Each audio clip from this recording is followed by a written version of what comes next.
Aujourd'hui dans cette vidéo, je voudrais te montrer comment accélérer ton site en optimisant tes images avec seulement deux petites étapes et aucun logiciel. Juste deux petites étapes et aucun logiciel. Allez, c'est parti. Hey, bonjour à toi, comment vas-tu? Bienvenue dans cette vidéo. Tu le sais, je te présente souvent, régulièrement des astuces sur comment tu peux produire du contenu de meilleure qualité, comment tu peux améliorer ton contenu et aussi quelques astuces techniques. Et aujourd'hui, on va faire une astuce technique qui va te montrer comment tu peux très facilement améliorer la vitesse de ton site pour avoir un site bien plus rapide, bien entendu, pour la consultation, pour que les gens puissent le consulter beaucoup plus vite, mais aussi parce que c'est un critère qui est extrêmement important pour Google, pour ton référencement, pour le SEO, pour apparaître mieux dans le classement des moteurs de recherche. Donc, ton intérêt à toi, il est vraiment double, c'est vraiment de faire que ton site soit mieux vu par Google et aussi que tes visiteurs trouvent que ton site soit rapide. Si tes visiteurs doivent attendre 10 secondes que ton site se charge, il y a des chances qu'ils partent ailleurs entre-temps et qu'ils t'aient oublié au moment où ton site sera chargé. Et ça serait bien dommage après tous les efforts que tu as fait pour produire ton contenu et arriver à bien le référencer.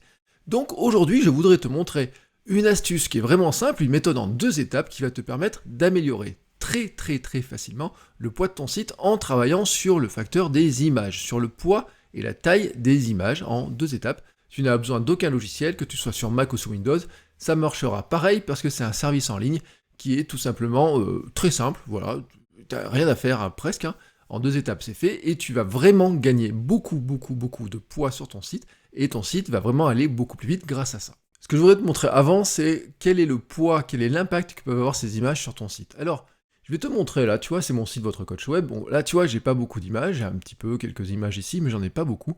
Et mon site a une caractéristique, c'est que j'ai beaucoup travaillé pour le charger, pour qu'il se charge beaucoup plus vite. Alors, si tu veux savoir si ton site est rapide ou pas, tu as plusieurs outils. Alors, tu as les outils qui sont livrés, qui sont faits par Google, comme le Google PageSpeed Insight. Là, tu vois que mon site obtient une vitesse, un score de 95 sur 100, donc on n'est pas très loin d'avoir le maximum de ce que je pouvais faire dessus. Mais il y a un autre outil qui s'appelle GTmetrix. Donc GTmetrix, je te montre, tu vois, c'est GTmetrix, donc tu tapes ton URL ici, et puis il va te donner un résultat. Alors je te précise que c'est vraiment l'URL page par page qu'il faut que tu testes, et en priorité, tu vas tester les pages sur lesquelles tu envoies des gens. Par exemple, une page de blog que tu vas partager sur les réseaux sociaux, une page de vente, enfin vraiment des pages sur lesquelles tu vas envoyer les gens pour que ça aille très vite. Je te montre pourquoi ça peut changer. Là, tu vois par exemple la page qui parle, c'est une page de podcast. Tu vois qu'elle a un score de A, avec une vitesse, tu vois, tac. Et une autre page, par exemple encore un autre épisode de podcast, tu vois, on est à peu près sur les mêmes vitesses, mais tu vois qu'elle se charge un peu plus lentement, vraiment un peu plus lentement. Et puis j'ai une autre page qui est là, celle de mon livre. Alors la page de mon livre, tu vois, là c'est du texte avec de l'image. Elle se charge, elle, encore plus vite, beaucoup plus vite. Tu vois que là j'ai gagné 2 secondes. Et pourtant on est sur le même site. Tu vois, donc la différence déjà entre les pages. Pourquoi? Il y a différentes raisons, mais en tout cas, ce ne sont plus les images. Le problème des images est solutionné depuis très longtemps. C'est pas du tout le problème des images. Tu peux t'en convaincre parce que quand tu vas sur GTmetrix, il te montre élément par élément ce qui va mal ou ce qui va bien. Et là, tu vois qu'en fait, ce qui va mal, c'est un tout petit problème de cache, voilà, tout simplement. Mais tu vois que par exemple, le problème des images n'est pas du tout présent. Tout est à A chez moi. Donc ce problème-là, il est résolu, et c'est pas en enlevant les images, parce que tu vois que ma page, par exemple sur mon livre, il y a bien une image qui est en grande taille d'ailleurs, donc il y a bien des images, ce n'est pas le problème des images, il y a des icônes, etc., tu vois, il y a de la couleur, il y a un logo, etc., donc c'est pas ce problème-là. En comparaison, je vais te montrer le résultat sur un autre site. Alors je voulais pas trop, j'ai des sites qui ont des scores qui sont très mauvais, j'ai eu des sites qui avaient des temps de chargement de 14, 15 secondes, 26 secondes un jour, j'ai eu dû la tester. Là je te montre un site qui... Voilà, je voulais pas prendre des gens qui me connaissent, donc j'ai pris un site vraiment au hasard, et je voulais juste te montrer en fait ce score ici, tu vois où c'est marqué, les images, optimisation des images et serve scale image. Donc là, ça veut dire mettre des images à bonne taille. Alors, tu vois qu'ici, il y a un score de F, et ici, il y a un score de un B, ça veut dire qu'en fait, on aurait pu gagner du poids sur les images, et que ici, on aurait pu gagner du poids sur la taille des images, c'est-à-dire que les images sont fournies en grande taille alors qu'elles s'affichent en plus petite. Bon, selon le thème que tu utilises sur WordPress, selon comment tu as conçu ton site, c'est plus ou moins facile à résoudre. Mais le truc qui est facile à résoudre, c'est le point optimisation de l'image, et c'est ce que je vais te montrer tout de suite. Tu vas voir, c'est extrêmement rapide. Avant de commencer vraiment, je vais t'illustrer le problème avec les images, c'est que souvent, en fait, on surestime le besoin que l'on a en qualité d'image et en taille des images. Par exemple, je te montre un exemple. Si tu vas sur un site comme Unsplash, qui te permet d'avoir des images gratuites pour illustrer tes articles, par exemple, tu peux trouver des images gratuites sur Unsplash assez facilement. tu vas récupérer des images qui sont en pleine taille. Mais vraiment, quand je dis pleine taille, ce sont des images qui sont très grandes et tu peux utiliser, tu pourrais faire de l'affiche A3 ou presque, tu vois, des grandes affiches, voire peut-être même plus grandes que ça. Tu vois, par exemple, ça, c'est une image que j'ai récupérée sur Unsplash. Bon, moi, ce qui m'intéresse, tu vois, c'est la montre cardio. Cette image-là, ici, elle pèse 3,6 MO. Bon, c'est pour un site internet, alors même avec la fibre, ça va très vite maintenant, mais c'est assez lourd quand même. Et cette montre photo-là, qui sort de mon iPhone, elle fait, tu vois, je l'ai un petit peu retaillée pourtant, il y a un petit peu de traitement, elle fait 1,6 MO. Donc tu vois que ces deux images-là, en fait, ce qui se passe, c'est qu'elles sont trop lourdes pour mon site. En fait, 3,6 MO, c'est la taille de mon site, avec le texte compris, avec tout ce qui est compris. Donc si je mettais cette image-là sur mon site, je doublerais la taille, le poids de la page de mon site, de n'importe quelle page de mon site, et donc forcément, il serait 2 fois plus lent à télécharger, à être téléchargé et à être lu. Alors, si tu veux, on va regarder un petit peu la taille.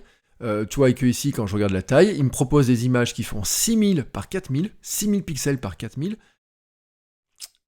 Je vais t'illustrer quelque chose. Si on vient voir sur mon site, si je fais une mesure de mon écran, ici, mon image, ici, elle fait seulement, mais vraiment seulement, 1040. Donc le risque, pour moi, ça serait que je mette une image qui fasse 6000 pixels pour finalement la faire rentrer dans ce carré de 1000 pixels environ, donc elle serait 6 fois trop grande. Donc autant dire que je peux la réduire.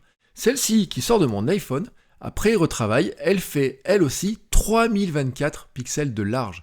Oui, parce qu'un iPhone, et moi j'ai qu'un iPhone 7 Plus, donc c'est même pas les derniers iPhones, le capteur, la taille de capteur des iPhones est déjà largement supérieure à ce que tu vas mettre sur ton site internet. Et si tu veux un exemple, Instagram publie des photos qui font 1080 pixels, 1080 par 1080. Et là, tu vois que mon iPhone, il me sort une photo, après l'avoir retaillée, l'avoir recadrée, qui fait 3000. Mais en fait, elle en fait au moins 4000 aussi, hein. Elle est à peu près dans ces tailles-là.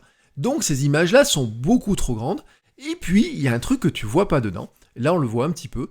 Tu vois, il y a plein d'informations qui sont incluses à l'intérieur des images. C'est ce qu'on appelle des données EXIF. Alors dedans, tu as où est-ce qu'a été prise la photo, quel est le propriétaire, tu as les couleurs, tu as des choses comme, par exemple, tu vois que l'iPhone, c'est un iPhone 7 Plus, la marque du périphérique, est-ce qu'il y avait les yeux rouges, pas les yeux rouges, tu vois, tout un tas d'informations qu'on appelle des métadatas, des données EXIF pour les photos, qui en fait permettent au logiciel de faire des classements, qui permettent à tous les outils que l'on a de traitement d'images de retrouver plein d'informations sur les images. On peut stocker aussi des informations dans ces images pour retrouver des informations, mais qui sur un site internet ne s'affichent pas du tout.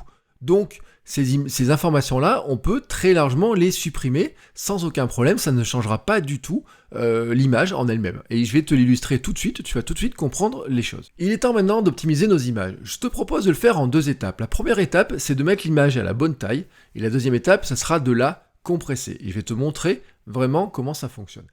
Pour le faire, je te propose un site qui est très simple, qui s'appelle I Love IMG, tu vois. Franchement, il a tous les outils pour traiter tes images, tu peux tout faire avec.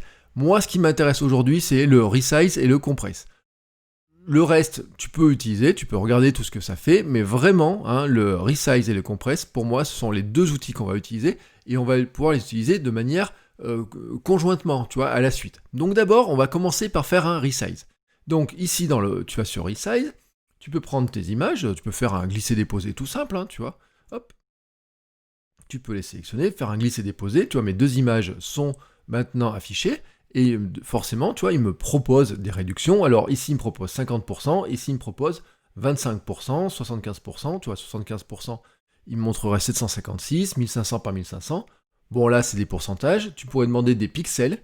Tu pourrais demander à ce que la taille maximum des images, donc la largeur ou la hauteur, à toi de voir, ça soit, par exemple, dans mon cas, il faudrait qu'elle fasse pas plus. Alors, le 1000 était peut-être un petit peu petit, on va dire pas plus de 1200, qui serait une taille qui permettrait de afficher l'image à peu près partout sans aucun problème. Donc tu vois qu'il va me réduire mon image de 3024 à 1200 et de 6000 à 1200. Tu gardes bien ici la petite case cochée de maintenir l'aspect, le ratio. Si tu ne fais pas ça et que tu mets une largeur et une hauteur maximum et que tu décoches cette case, il peut te faire des images qui seront carrées, qui n'auront pas qui vont changer de format. Donc c'est pas ce que tu cherches. Donc ici tu vois, j'ai mes 2 images, je leur ai défini la taille maximum qu'elles doivent faire et je vais appuyer sur le bouton Resize. Donc maintenant, il bosse. Et je me retrouve donc avec 2 images, tu vois, qui vont être, que je vais pouvoir récupérer, je vais les télécharger. Et on va regarder la taille des images. Alors, ici, tu as le dossier dans lequel mes images ont été redimensionnées, après redimensionnement, et ici, tu as la taille, mes images d'origine. Et tu vois tout de suite la différence. Ici, ma montre Polar, elle fait 424 kg, alors qu'avant, elle en faisait 1,6 mégas.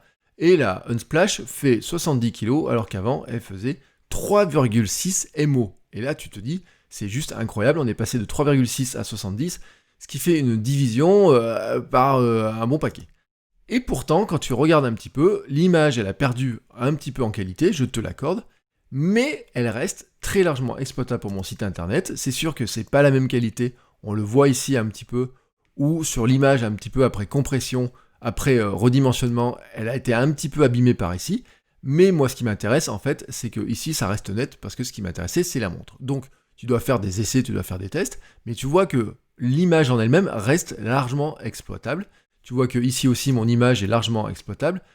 En fait, entre celle-ci et celle-ci, tu vois, il y a une différence de qualité qui est imperceptible, mais vraiment imperceptible. C'est normal, en fait, il les a juste redimensionnés, il a juste diminué la taille, la largeur et la hauteur de l'image, en appliquant un petit peu des filtres, ce qui fait que ça a un petit peu modifié la qualité de l'image.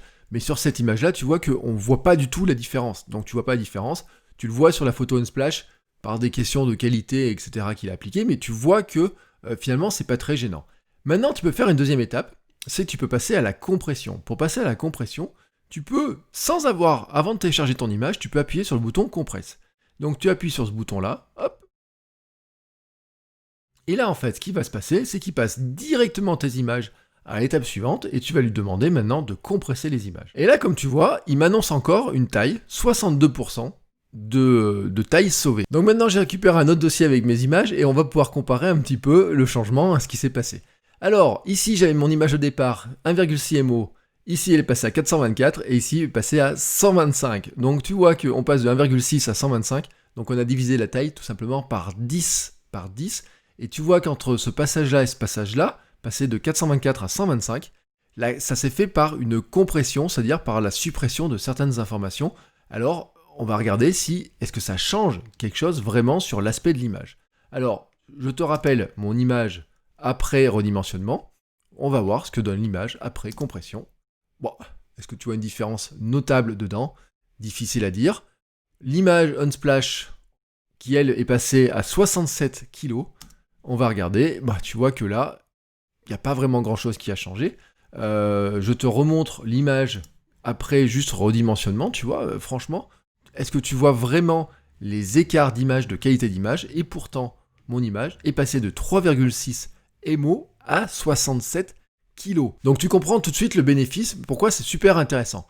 Mais je vais te donner un autre intérêt pour toi. Pour toi, c'est aussi très important pour la gestion de ton serveur et de ton hébergement web. Tu sais que quand tu prends un serveur que tu veux héberger des fichiers dessus, tu es toujours limité par la taille. Heureusement, on dit on n'est pas vraiment limité, il y a beaucoup de place, etc. Donc je peux mettre tout ce que je veux comme format d'image et toutes les tailles. Mais au final, tu te rends compte que ça grossit beaucoup plus vite que tu ne le penses. À force de mettre du contenu, à force de mettre beaucoup d'images, si tu mets beaucoup d'images à 3,6 MO, bah, ton serveur va se remplir assez rapidement. Donc ça va prendre de la place et au bout d'un moment, tu peux te sentir un petit peu à l'étroit.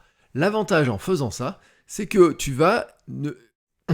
L'avantage en faisant comme ça, c'est que tu peux éviter de surcharger ton serveur, tout simplement en évitant d'envoyer des grosses images directement sur WordPress. Donc le processus que je te propose est extrêmement simple. Avant de mettre en ligne ton billet de blog et tes images, tu prends tes images que tu as préparées, tu vas sur I Love IMG, tu les mets en redimensionnement, ensuite tu les compresses, et ensuite seulement tu vas les mettre sur WordPress.